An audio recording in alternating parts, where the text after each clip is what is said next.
Will we have limited nuclear warfare? I believe so. Will nuclear bombs destroy the world? We're going to find out tomorrow night that the world will not be destroyed in a nuclear holocaust. But that does not discount the fact that we could have limited nuclear war on this planet. The Bible says in Luke 21 and verse 26, men's hearts failing them from what? Fear, and from the expectation of those things which are coming on the earth. For the powers of heaven will be what? Shaken. Do we live in a world today where people are fearful? How many of you know someone who is deathly afraid right now of what's happening in the world? May I see your hands?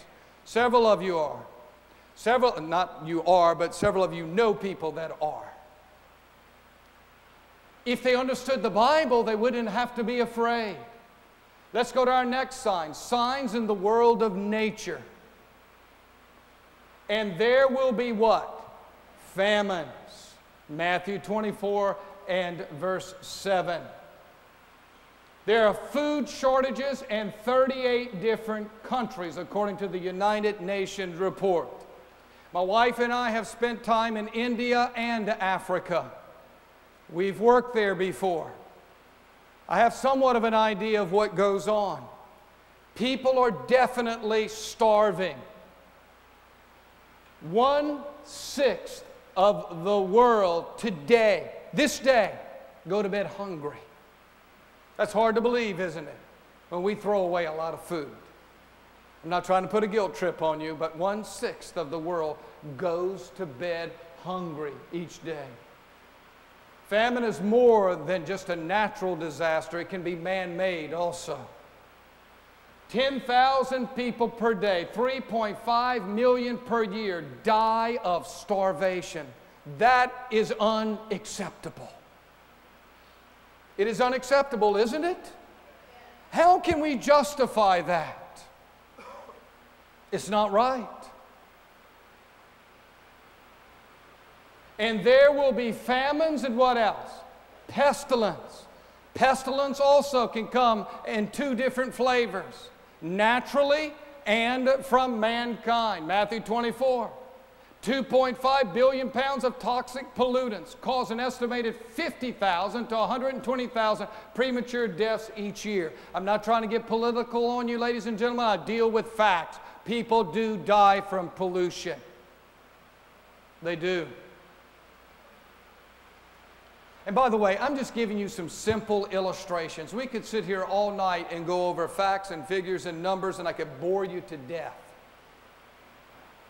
Pestilence, strains of diseases resistant to antibiotics or antibiotics.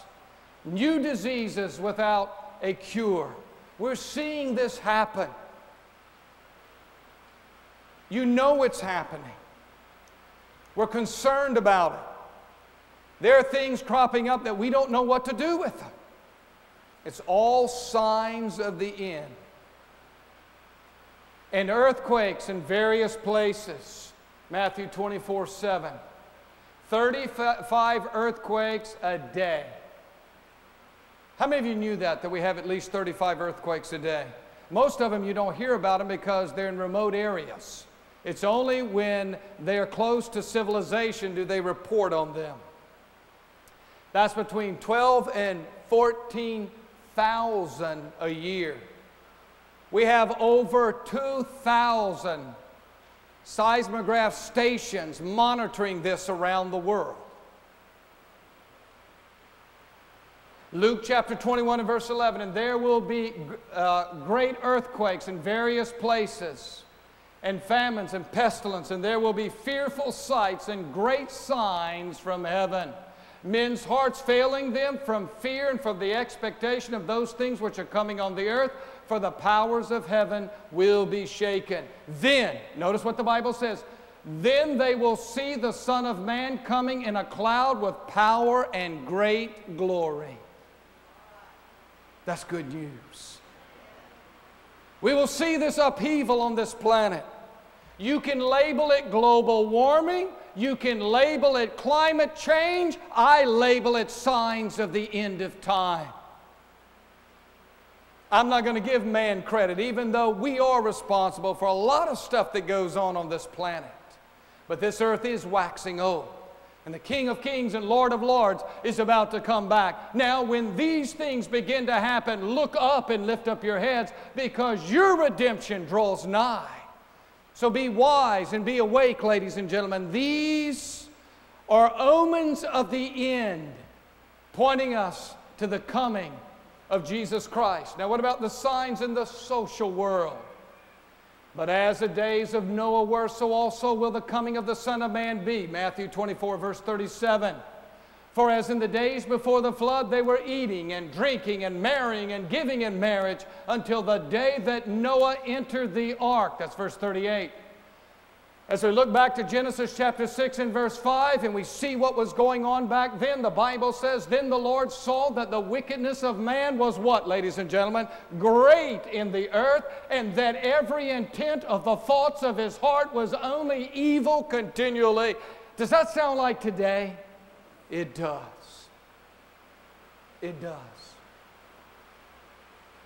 And the Lord was sorry that he had made man on the earth, and he was grieved in his heart, according to verse 6. The earth also was corrupt before God, and the earth was filled with violence. Not only was man filled with violence, the whole land was filled with violence, and the earth itself was corrupt. And God cleansed it with a flood.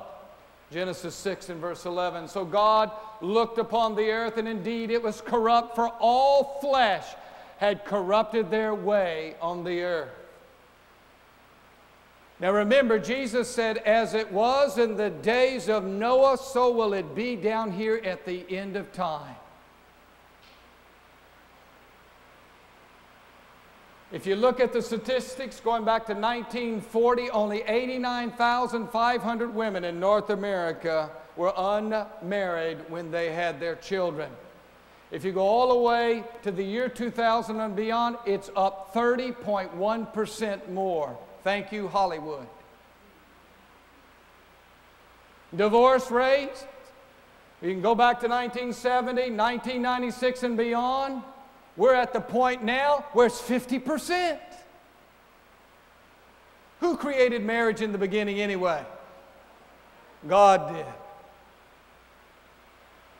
How about violence in America? We see more and more violence all the time. And what is amazing to me is these kids blowing away kids at school.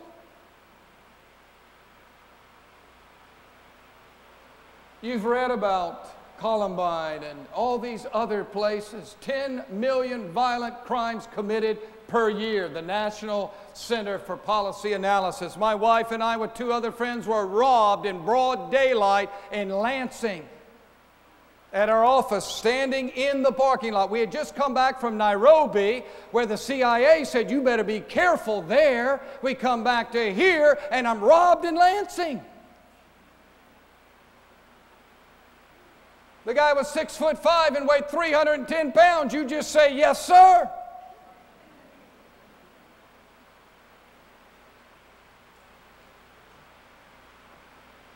Don't you feel violated when you've been robbed or mugged or whatever? Sure. Facts about TV. Now, I'm not saying a TV set's evil, but there's a lot of evil that comes across it. Children watch an average of 3 hours of TV a day. By the age of 12, they've seen 1,400 murders on TV. There are increases of violence, 5%, foul language, 30%, and sexual content, 42%. I mean, when I was growing up, I'm 53. When I was growing up, we watched Leave It to Beaver and Andy of Mayberry and, you know. I mean, the worst thing on TV was Gilligan's Island and Hee Haw. I mean, nowadays, I fear for our kids. I know I'm sounding like an old-fashioned stump preacher. I'm sorry. But the Bible's the Bible, and it's contemporary.